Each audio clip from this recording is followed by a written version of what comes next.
This is my story capsule looking back at the year 2005. I was reading this book, Resisting Happiness.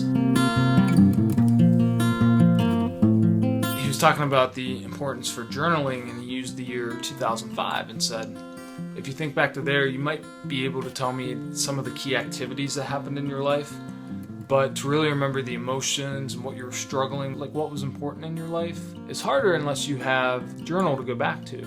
So I started doing that in my head. I said, what was going on in 2005? And I realized 2005 was a great year, and I'd love to put it into a story capsule.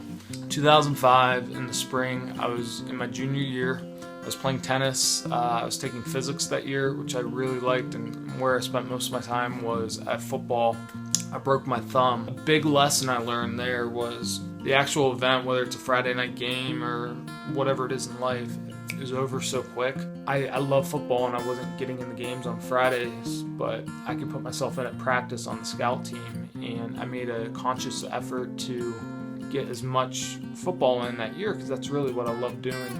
And by the end of the year, I was able to become a starter again, and that's a lesson that has gone with me throughout life. So here's a fun story. My sister and her friend Chelsea, her good friend, wanted to go to Brook Hills. 10 Things I Hate About You. My dad said they had to find me a date first, and then they could go to that. So I got set up on a date with Chelsea's cousin, JL.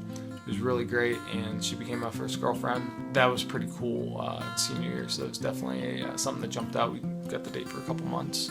I just remember when I was reading this book, Resisting Happiness, and I spent a little bit of time going back into 2005. I was so thankful, and one of the things that came up the most was Jeff and Brad and Dan, Sierra and Nina, my friends from tennis and Key Club, my football friends, the karate, Mr. Brown, Mr. Schaefer, Myron, and everybody else. Mr. Carey was a huge influence in my life and led me on to being a mechanical engineer. There was just so much good and transformative developing experiences going on in my life in 2005. I found it interesting that that's my 2005 in recap.